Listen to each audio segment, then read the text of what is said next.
Good morning everyone, we are the Group 6 and our assigned topic is all about variable costing analysis. Operating income on income statement is one of the most important results that a manufacturing company reports on its financial statements. External parties as investors, creditors, and governmental agencies look to this amount to evaluate a company performance and how it affects them. Manager and other within the company use operating income as a measure for evaluating and improving operational performance. So, variable costing analysis is a method used in accounting to determine the cost of producing a product by including only the variable costs, those that change depending on production level. So, ang variable costing analysis is mag-help ni siya to understand how your business earn or loses money depende on how much you produce or sell. So, these costs change when the level of production and are included in the cost of making each product. For example, katong direct materials, direct labor, variable factory overhead. So, ang variable factory overhead is kato ni siyang indirect materials o indirect labor. So, ang kaning sa fixed cost, kay these costs stay the same regardless of production and are not included in product cost. They are treated as expenses of a period cost. For example, rent, salaries, o depreciation. So, dinhe is atong i-compute kung yun sa pagkuha ang 750,000. So, ang una is number of units sold times selling price per unit. So, maong mugawas ang 750,000. So, ang ikaduha is ang 15,000 times sa variable manufacturing cost per unit. Mao ni siyang mugawas ang 375,000. O sa panglas, ang 15,000 times sa variable selling and administrative cost per unit. Maong mugawas ang 75,000. So, kanang nabili nga fixed manufacturing cost nga 150,000 o fixed selling and administrative cost nga 50,000, i-add na siya para makuha ang atong total fixed cost. So, sa variable costing income statement, so first kay sale. So, ang 750,000, i-minus siya sa cost of goods sold nga 375,000. Maong mugawas ang manufacturing margin nga 375,000. So, sa variable selling and administrative expense, mao ang 75,000. So, ang 375,000 i-minus sa 75,000, mugawas ang contribution margin nga 300,000. So, sa fixed cost, kay ang fixed manufacturing cost mo ang 150,000 o fixed selling and administrative expense nga 50,000, mao mugawas ang total fixed cost nga 200,000. So, ang 300,000 nga contribution margin i-minus sa total fixed cost nga 200,000, mao na siya 100,000 nga operating income. So, that's all for my part. Thank you. So, next is the chapter 6.2, which is the units manufactured equals the units sold manufactured. So, since na-discuss naman ni Hannah kung giun sa pagkuha ang operating income using the variable costing income statement, karon ato na pa di-identify giun sa pagkuha ang operating income using the absorption costing income statement, and why did they end up getting the same operating income since lahi-lahi man sila og gi-account. I know familiar na mo ani nga format, so karon atong i-identify giun sa pagkuha ang iyang operating income nga 100,000 using the absorption costing income statement. So first, ang sales. Giun sa pagkuha ang 750,000 nga sales. So simply multiply lang nimo ang number of units sold nga 15,000 sa iyang selling price per unit nga $50. So 15,000 times 50 makuha nimo ang 750. So next is kuha na to iyang COGS or iyang cost of goods sold. So giun sa man na siya pagkuha ang 525,000. So una nimong bulungon is ang iyang variable manufacturing cost per unit nga 25. and ang iyahang fixed manufacturing cost per unit nga $10. So asa man nagikan ng $10? So makuha na nimo by dividing the fixed manufacturing cost nga 150,000, i-divide na siya nimo sa unit produced nga 15,000. So naa na kay variable manufacturing cost per unit nga 25 og fixed manufacturing cost per unit nga 10. So imo na siyang i-add na kay total of 35. Imuhang variable and fixed manufacturing cost per unit. So kanang imuhang 35, imo na siyang i-times sa unit sold nga 15,000. Mo nang makuha nimo ang $525,000. So, giyon sa pagkuha ang gross profit, kabalo naman mo ana, inyo rang i-minus ang inyong COGS sa inyong sales.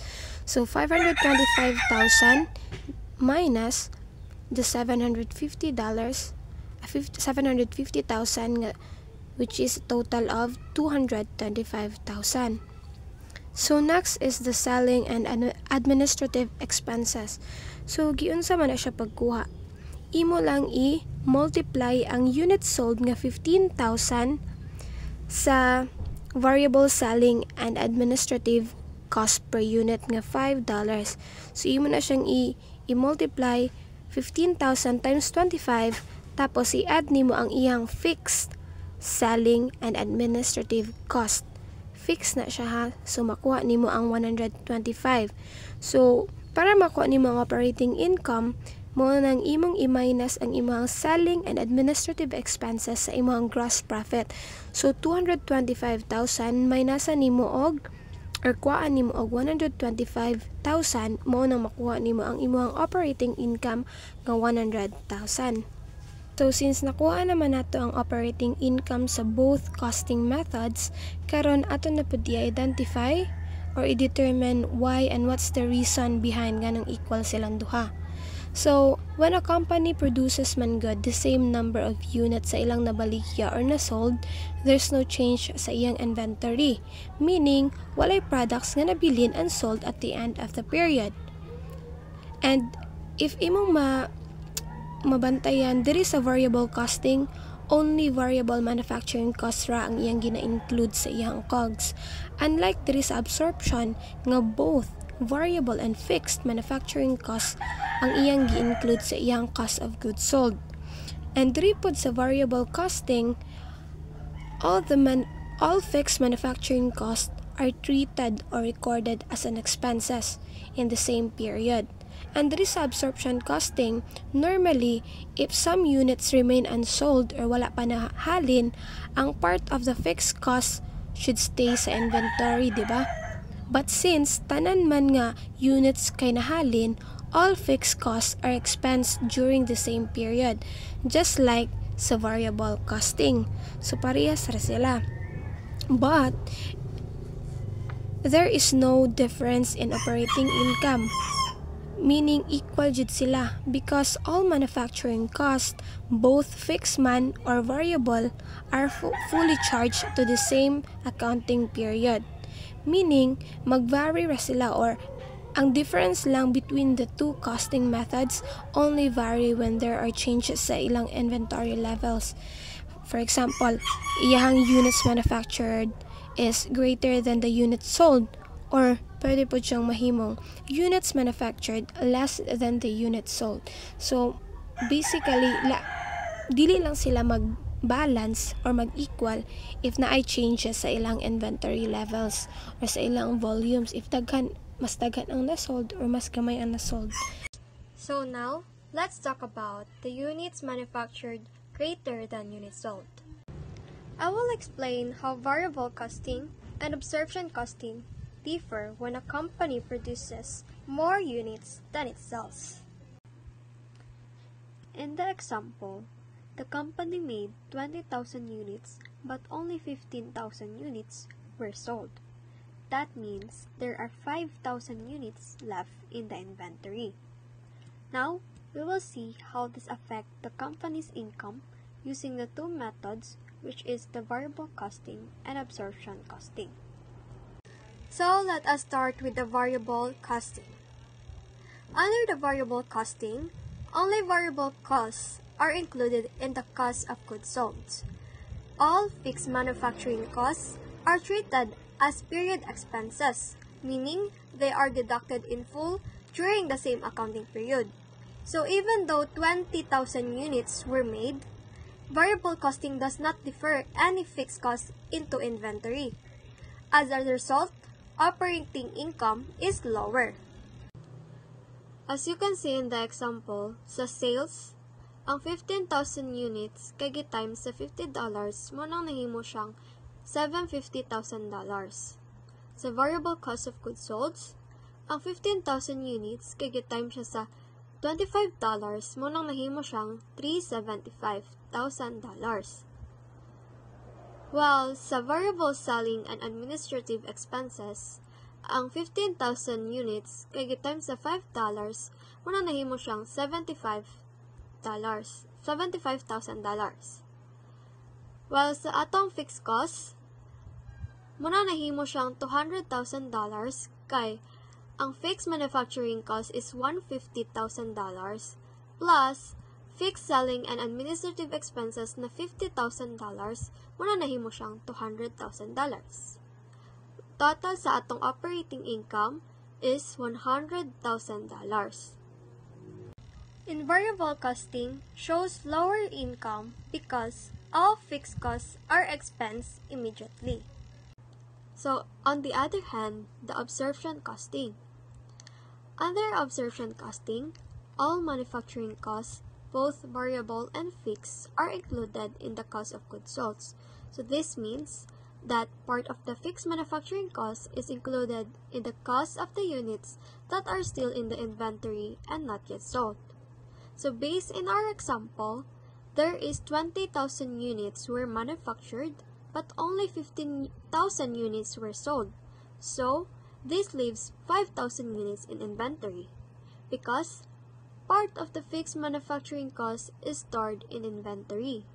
Expenses appear lower, which result in a higher operating income. That's why under the absorption costing, when production is greater than sales, income will increase or income increases because not all fixed costs are expensed immediately. So as you can see in the example, the sales is $750,000, same sa variable costing. While on the cost of goods sold, it is the 15,000 units sold times the sum of the variable manufacturing cost per unit of $25 plus the fixed manufacturing cost per unit of 7.50. Kaning 7.50 is gikan ni siya sa $150,000 nga total na fixed cost times 20,000 units nga na-produce. In the selling and administrative expenses, it is the 15,000 units times $5 and then gi-plus ang 50,000 units. That's why nahimo siyang 125,000. In total of operating income of $137,500. In absorption costing, it shows higher income because part of the fixed manufacturing cost is still in inventory. So when comparing the 20,000 units versus the 15,000 units manufactured, the entire variable costing income statement stays the same. Also, the selling and administrative expenses on the absorption costing income statement remain unchanged. So in summary, when more units are produced than sold, in variable costing, our result is lower income because all fixed costs are expensed right away. While, on the other hand, the absorption costing is higher income because some fixed costs are carried over to inventory. And that's all for the manufactured greater than units sold. Good evening everyone, I'm Kate Maria Asbetong and I will be discussing 6.4 unit manufactured less than units sold. When unit produced are less than units sold, the net income under variable costing is higher than the net income under absorption costing. It is because absorption costing expenses additional fixed costs from the inventory. So this is the given. Let's proceed in solving the variable costing. Una, ato i-solve ang sales. Unit sold is 15,000 times selling price, which is $50, equals $750,000. Next, kay ang variable cost of goods sold. So, unit sold is 15,000 times variable manufacturing cost, which is $25, equals $375,000. Next is manufacturing margin. So, how to get manufacturing margin? So, imo ra ning i-minus ang sales ug ang variable cost of goods. So, equals $375,000. Let's proceed to variable selling and administrative expenses. So, unit sold, 15,000 times variable selling, which is $5, equals 75,000. The next one is contribution margin. So, ang contribution margin, imo rang i-minus ang sales variable COGS o plus variable sales and administrative expenses. Then, ang equals ana, muna na ang answer, which is ang $300,000. The next one is the fixed manufacturing cost. Of course, kay fixed naman na siya, dili na siya mausob. So, nara na siya, imura na ibutang dire. Same as fixed selling and administrative expenses. Imura dyan po na ibutang dire kay fixed naman na siya. Let's proceed to the total fixed cost. So, imura ning i-plus ang fixed manufacturing cost o ang fixed selling and administrative expenses. Magawas na dira ang answer sa fixed cost. Then, ang operating income, imong buhaton para makuha ang answer is ang contribution margin i-minus sa total fixed cost. That's why $100,000 ang answer. So let's proceed in solving absorption costing. First, isolve nato ang sales. Units sold, which is 15,000 times selling price, $50 per unit, is equal to $750,000. Next is cost of goods and sold. Manufacturing cost, which is $150,000 divided by unit manufactured, which is 10,000, is equal to $15 per unit. So the $15, kaya ito na po nang isolve sa variable manufacturing cost, which is $25. So i-plus na to ang $25 o $15 equals $40 per unit. Next is, i-times na po na to ang $40 sa unit manufactured, which is 10,000 equals 400,000. Then, fixed manufacturing cost, i-divide na po nato sa unit sold. So, ang fixed manufacturing cost is $150,000, i-divide sa unit sold na 15,000, which is $10 per unit. And ang $10 per unit, i-plus na po na sa variable manufacturing cost, which is $25. So, $25 plus $10 per unit equals $35 per unit. Next, kaya ato na pong minus ang unit manufactured o ang unit sold. So, 10,000 minus 15,000 equals 5,000.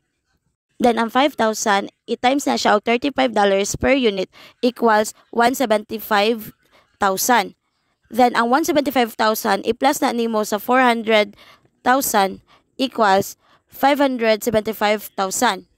So, asa gikan ang 400,000? Di ba gaganina ka nag-times man ta sa $40 o sa unit manufactured na 10K. So, muna to siya ang answer. Munang na ay 400,000. Next, kay ang gross profit, kung giunsa ni siya pag-solve. So, ang sales, which is $75,000, i-minus na siya nimo sa COGS na $575,000 equals, anak kay, $175,000. Next, kay ang selling and administrative expenses. So, ang unit sold, which is 15,000, i-times na nimo sa variable selling na $5 equals $75,000. Ang $75,000, i-plus na nimo sa fixed selling na $50,000 equals $125,000. Operating income. So, ang operating income, i-minus ang gross profit o ang selling and administrative expenses, which is ang $175,000 o ang $125,000 equals ana kay $50,000. So, muuna na siya ang imong operating income. Maong gamay ang iyang operating income because naa siya ending inventory na gi-allocate sa COG, which is katong gi-times natong 5,000 kaganina. So that's all. Bye. Hello everyone, this is Kate Butaza and my topic is about analysis of variable and absorption costing, focusing on comparative variable costing income statements. But before I will explain this table, let's discuss what variable costing income statements is. A variable costing income statement focuses on the variable costs associated with production. It contrasts with an absorption costing income statement, which allocates both fixed and variable costs to products. So this means that a variable costing income statement only considers the costs that change with production levels, while an absorption costing income statement includes both variable and fixed cost in the cost of production. Absorption costing allocates both fixed and variable costs to products to provide a fuller picture of the cost of production. It treats fixed costs as product costs, which means they are included in the inventory value and expensed when the product is sold. Variable costing, on the other hand, treats fixed costs as period costs, meaning they are expensed in the period they are incurred, regardless of whether the product is sold. This approach provides a clearer view of how costs change with production volume, helping managers make decisions about pricing and production levels. It focuses on the contribution margin, which is the difference between sales revenue and variable costs, highlighting its profitability. Now let's discuss the comparative variable costing income statements. So as you can see, this table compares the variable costing income statement at different production levels, the 15,000 units, 20,000 units, and 10,000 units. And if you're wondering why the amounts are the same, it's because the sales price and variable costs per unit are constant, regardless of the number of units sold. The fixed costs also remain constant within the relevant range of production. It means that regardless of changes in inventory, operating income remains constant for a given level of sales because variable cost of goods sold and fixed manufacturing costs are identical for all three variable costing scenarios. In order to calculate the operating income, magsugod ta sa sales. So sales, this is the total revenue from selling the product. We have here $750,000. Variable cost of goods sold, these are the costs that change with the number of units produced. We also have here $375,000. So in order to get the manufacturing margin, we need to subtract the variable cost of goods sold from sales. So $750,000 nga sales minus $375,000 nga variable cost of goods sold, we have $375,000. Mao na ni siya ang atoang manufacturing margin. Next is variable selling and administrative expenses. These are the selling and administrative costs that change with the number of units sold. We have here $75,000. Contribution margin is calculated by subtracting the variable selling and administrative expenses from the manufacturing margin. So, ang $375,000 nga manufacturing margin, i-minus ra ang $75,000 nga variable selling and administrative expenses. Then we get the $300,000 nga contribution margin. Fixed costs. Under aniniya ang fixed manufacturing cost and fixed selling and administrative expenses. So, total fixed cost is the sum of fixed manufacturing cost and fixed selling and administrative expenses. So, pag i-add nimo ang $150,000 nga fixed manufacturing cost ug ang $50,000 nga fixed selling and administrative expenses, na atay $200,000 nga total fixed cost. Last is operating income, which is calculated by subtracting total fixed costs from the contribution margin. So, ang $300,000 nga contribution margin, subtrakan sa $200,000 nga total fixed cost. Then we have $100,000 nga operating income. So, before we move to the comparative absorption costing income statement, variable costing focuses on variable costs to determine the profitability of products. And again, the amounts in the table are the same across different unit levels because the underlying cost structure and per unit data has not changed. That's all for my topic. Thank you. Hello everyone, my name is Lynette Venenosa. I'm a part of Group 6. So, my report is all about absorption costing analysis. It's a continuation of Kate. So in getting the sales, it's number of units multiplied by the selling price per unit. So it's 15,000 times $50. So it's 750,000. Under is COGS, number of goods sold. It's 487,500. So yun sa man siya pagkuha, it's number of units sold 15,000 times $25. It's a variable manufacturing cost per unit plus 7.50. Muna siya gitawag og fixed manufacturing per unit. So yun sa pagkuha ang 7.50, it's a number of total fixed cost nga 150,000 divide by the number of units produced, 20,000. So ang gross profit is 262,500 minus the selling and administrative expenses, 125. So yun siya sa pagkuha, 15,000 times $5. Muna siya variable selling and administrative cost per unit plus 50 sa administrative expenses. So operating income is 137,500. When more units are produced, 20,000, then sold 15,000 units, ending inventory is 5,000 units higher than beginning inventory. Operating income under variable cost is lower than absorption cost when inventory decreased. When production is less than sold. So 10,000 ang na-produce and then ang halin kay 15,000 units. For sales, 750,000, 15,000 times selling price. COGS is 575,000. So ang 5,000 ana is previous inventory na siya times 25. It's the fixed manufacturing cost per unit plus 10 sa previous na siya na katong 150,000 divide by 15 units plus 10,000 nga na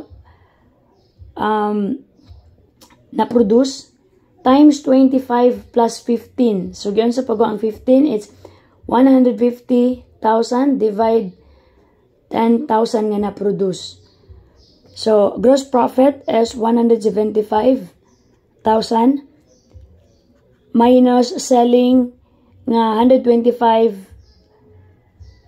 So 125,000, 15,000 times 5,000 nga selling plus 50,000 nga administrative expenses.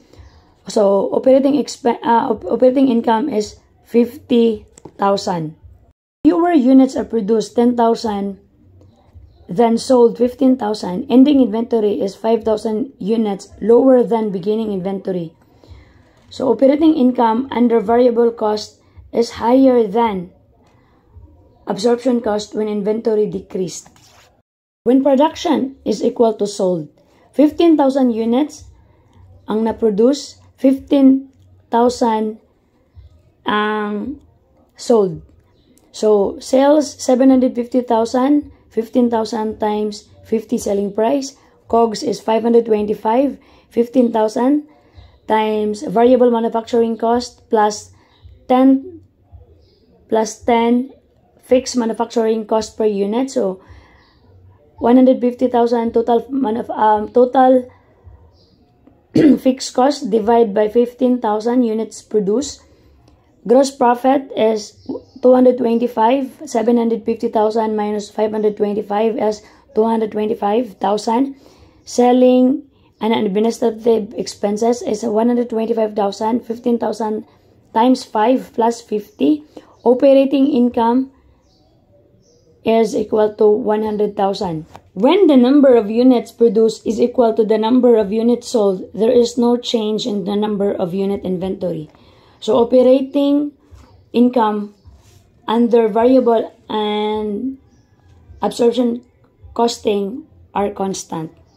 So the point of this analysis is to illustrate that under absorption costing, operating income changes based on the increase or decrease in inventory due to the producing more or fewer units that were sold in period. That's all my report. Thank you and God bless everyone. So good day everyone. Now let's proceed contribution margin analysis.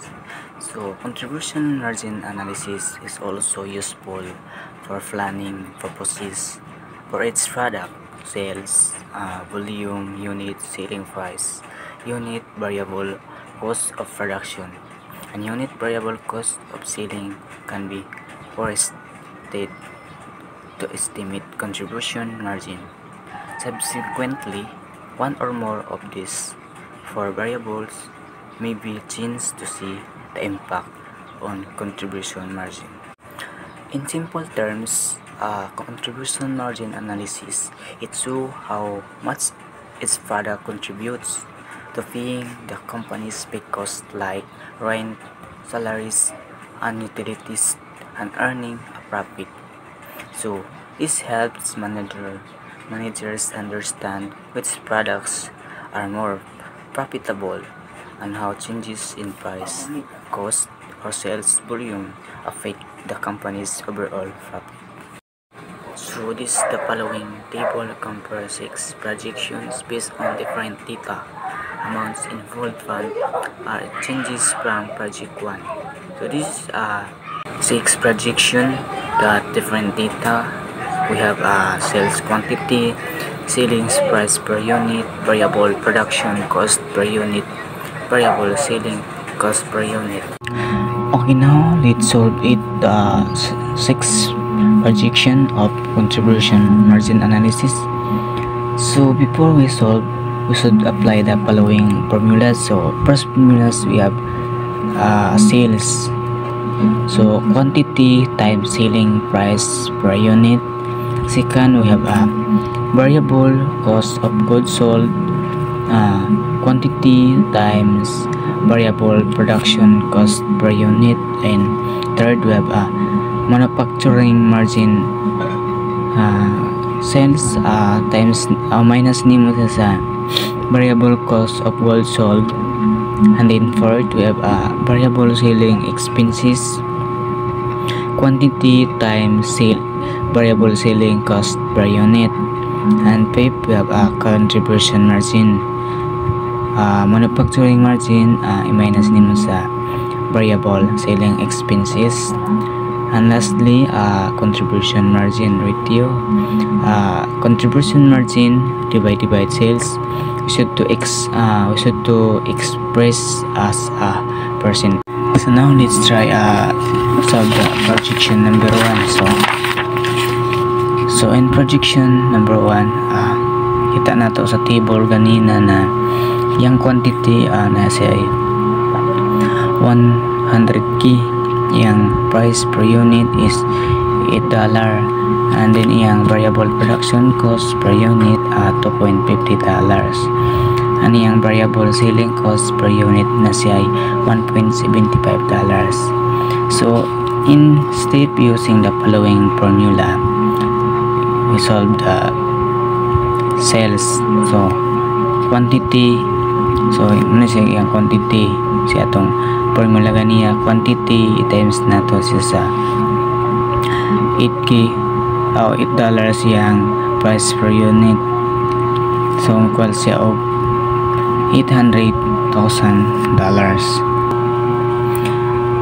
And then ang BCG is or iyahang variable cost of goods sold siya ang quantity times nimo siya sa variable production cost per unit ng equal siya $250,000. Next, then manufacturing margin. So manufacturing margin is how to solve.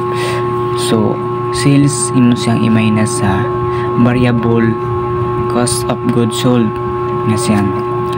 So 800. So ang sales kay mo ni ang sales na to ganiya. Ani sales sa pagkuha sa sales,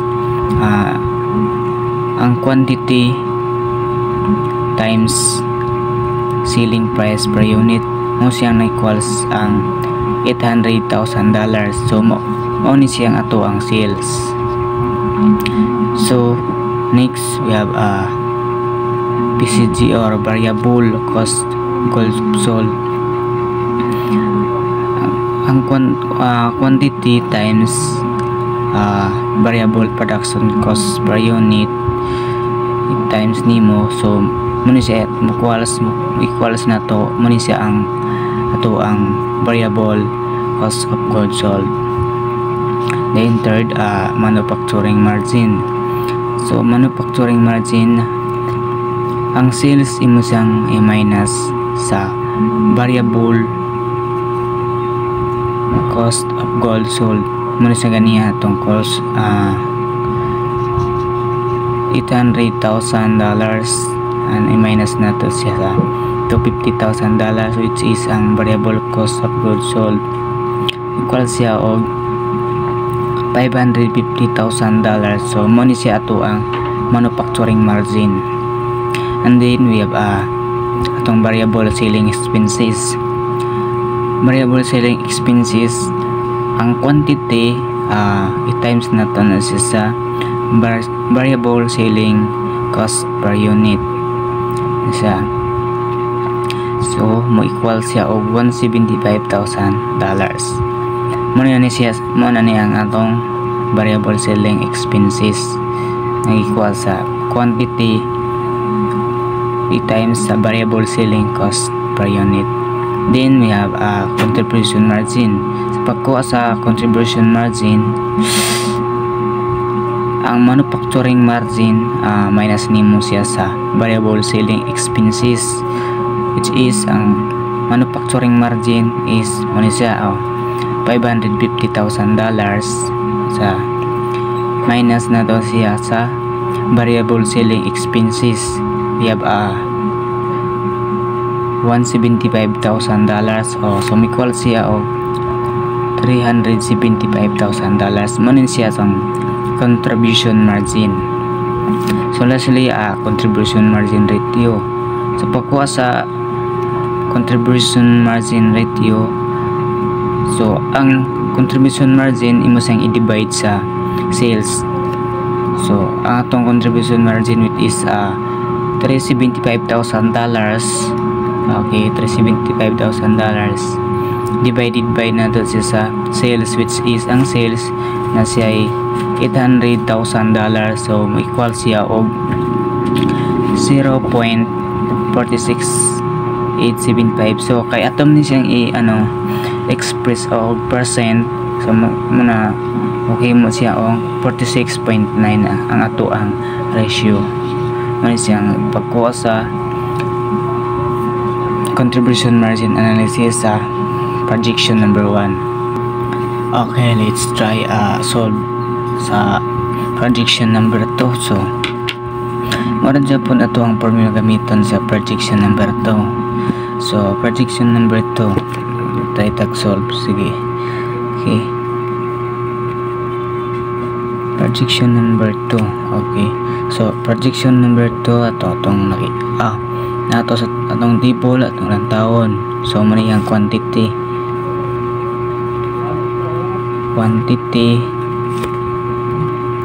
iniya is 120,000.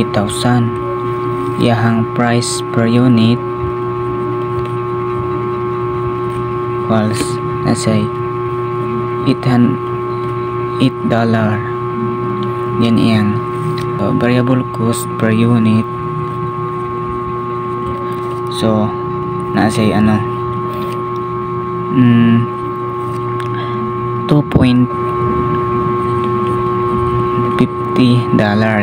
Then yung variable selling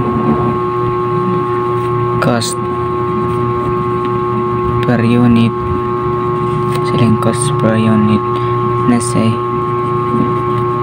$1.75. Now, so sa projection number 2, ano yung quantity 120,000. Yung price per unit nasa $8 variable production nasa $2.50, and variable selling cost we have 1.75. So now let's apply a formula to solve.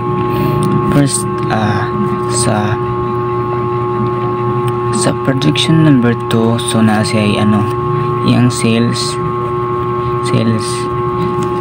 Okay, sa sales nasa 120,000 times na to sa price per unit, or nasa $8. So ito siya i-times equal siya of $960,000. Next, iyahang variable cost gold sold or BCG is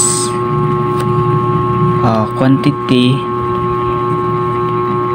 or yung quantity is 120,000 times na to siya sa variable production $2.50 equals, so ito na siyang times, so mo equal siya of $300,000.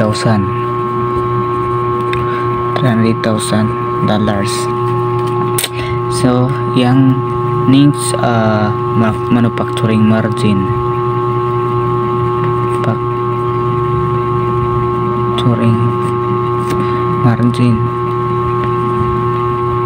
sa pagkuha sa manufacturing margin, so ang iyahang sales, so atong sales mo na siya, no? Sales na siya $960,000 minus na to siya sa variable cost of goods sold mo siya $300,000. So equal siya of $660,000. Next, in variable selling expenses, quantity or $120,000 times $1.75 equal siya of $210,000. So this is a variable. Next, number 5, sa contribution margin o CM contribution margin, times na to siya sa $660,000. ito siyang i-minus sa kuan 210, which is ang 210 ito ang variable selling expenses, ito ang $660,000 muna siya, ito ang manufacturing margin. So equals ito siyang i-minus equals $450,000. Next, atong sa pagkuha sa contribution margin ratio or CM ratio, i-times na atong i-divide, use tag divide ini contribution margin nasa natay $450,000, ito i-divide sa $960,000, which is muna siyang ato ang sales equals, so sa pagkuha ni divide 450,000 divided by 960, so equals 0.9 46,875. So ato siyang express man ni sa percent. So ang 0.46875, so may mo naman siya 46.9%. So mura siya sa pagkuha sa contribution margin. Sa pagkuha sa sa projection 3, mura Japon ang atong formula gamiton. Ani nga formula makuha na nato ang contribution margin. Muna siya nga formula tong gamiton bulan makuha nato ang contribution margin. Yan. So this means that managers look at both the contribution margin amount in pesos or dollars and the contribution margin ratio when making decisions about selling price and sales volume. A high ratio usually looks better because it means a larger portion of its peso from sales becomes profit after covering variable cost. Okay, and finally, managers will use the elements of a variable costing income statement to convert planned to actual dollar amounts and units sold. So, natay projected na sa sales quantity natay projected na 90,000. So, an actual is 110,000. Sa selling price per unit natay $8.50, actual is $8, and variable production cost per unit natay $2.80, and sa actual natay $2.70, and then sa variable selling cost per unit natay $1.60, and sa actual is $1.80. So when we see projected, so these are the company's estimate or plans made before a person begin. And also sa actual, so these are the real result recorded from after the period ended. Or in actual is numbers come from real performance data, what actually happened in operations.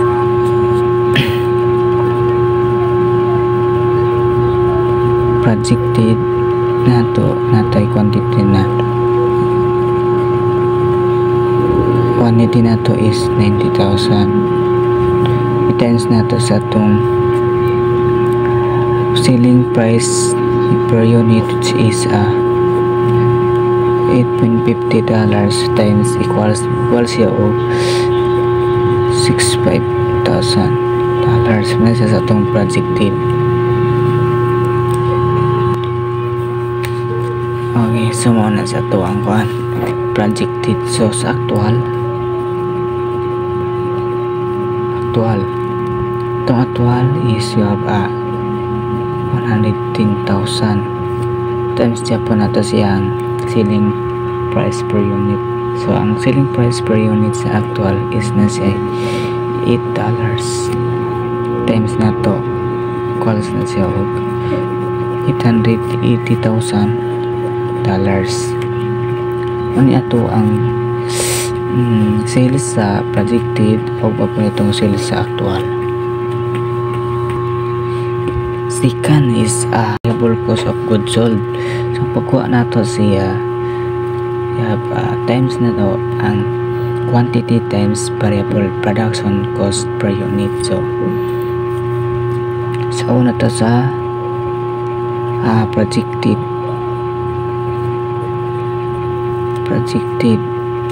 yang quantity, so na siya 90,000 times na to siya og $2.80, which is maniya ang variable production cost per unit equals siya og $252,000 sa actual.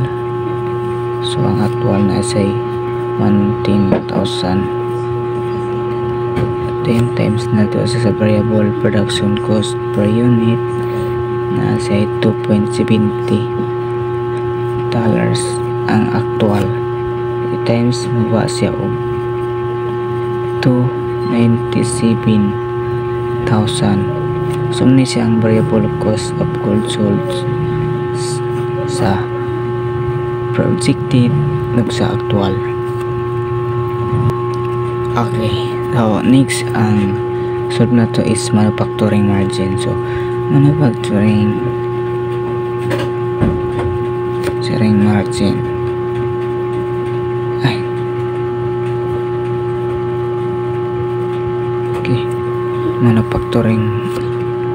manufacturing margin. So pagkuha sa manufacturing margin is sales minus na to sa variable cost of goods sold. So una to sa projected.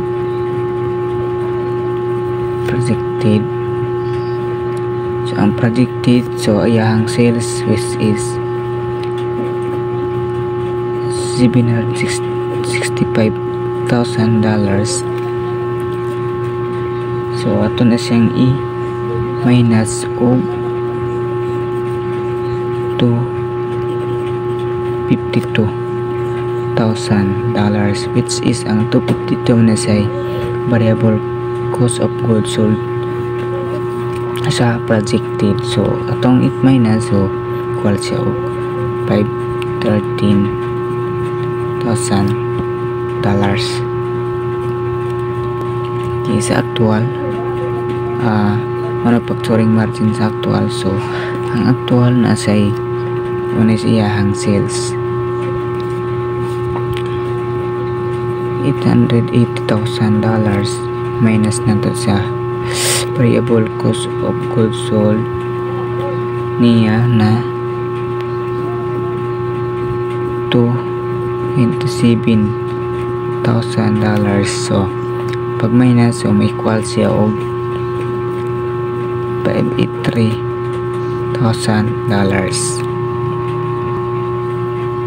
So then let's proceed sa first is pag-solve sa variable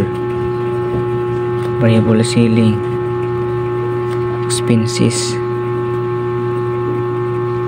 So muna ta sa projected. So pagkuha sa variable selling expenses is quantity times variable selling cost per unit. So variable, so quantity, so na ay 90,000 times na to sa $1.60 which is muna iyahang variable selling cost per unit. So atong i-times, so mo equal siya og $144,000. Ano siya atong projected. So actual, sa actual na to, so atong actual is natay $110,000 na quantity times na to sa variable selling cost per units which is na say $1.80. The times is $198,000. Okay, so let's proceed sa pagkuha na to sa contribution margin.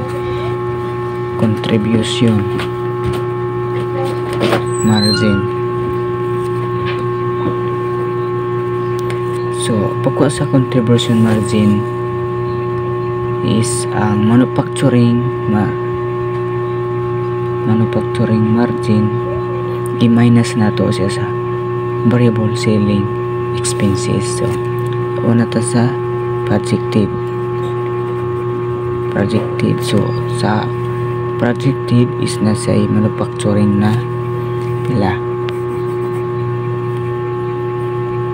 $513,000. So ato siyang i-minus sa variable selling expenses which is yung variable selling expenses na siya $144,000.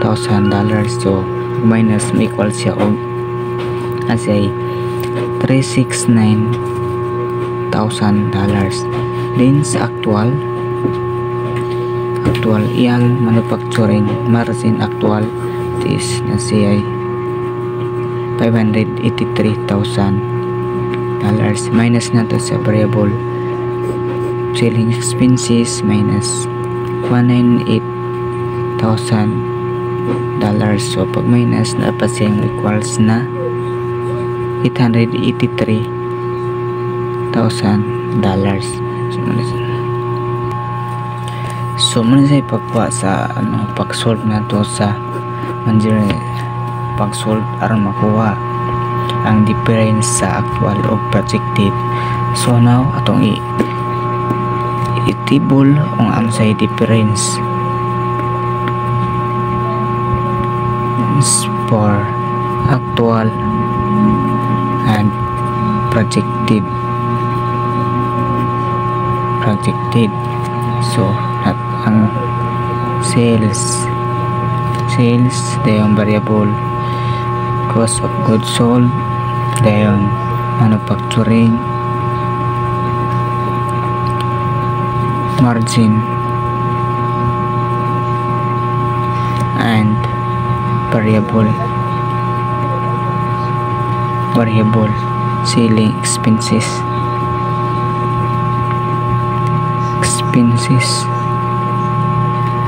contribution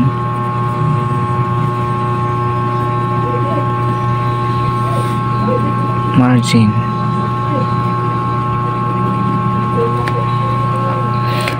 So sa projected and actual, so sales naton sa projected which is natay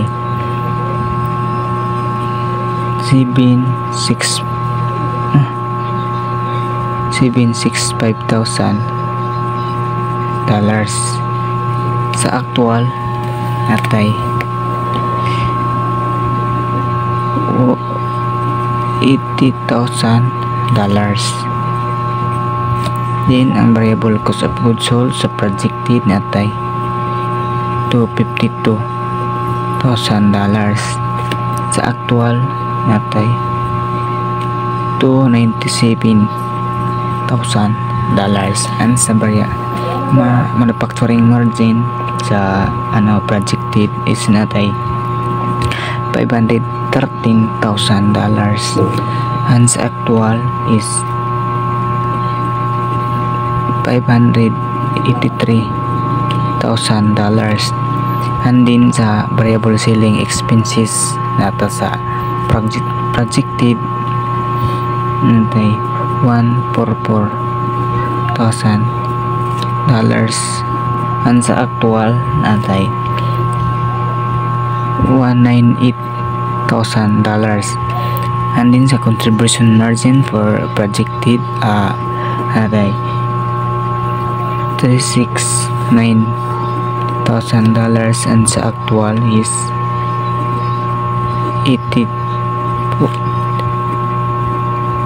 $385,000.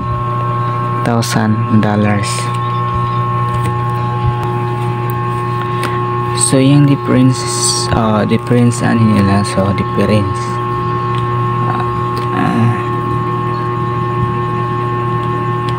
of actual and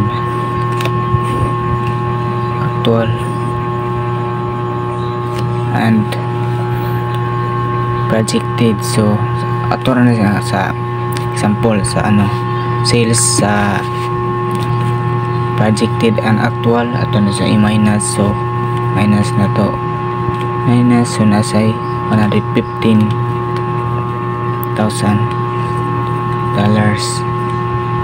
Sa variable cost of goods sold minus na to may $45,000.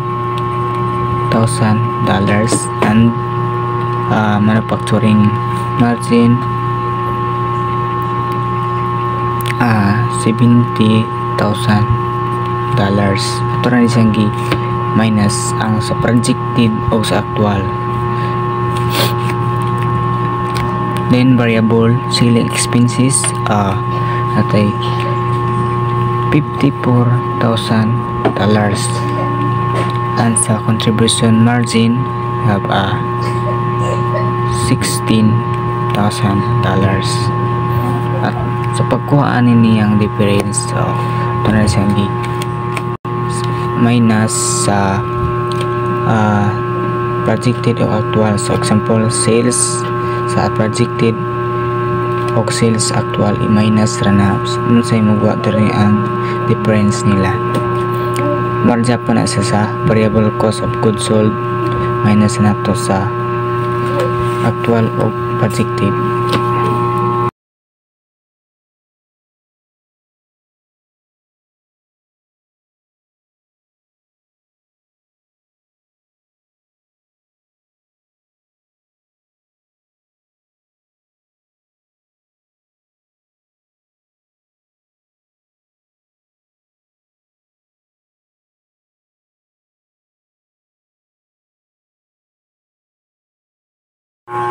So ganina, we solve variable costing income statement to compare plant to actual dollar amounts and units sold, which is the actual contribution margin is $16,000 as I compared to what was projected.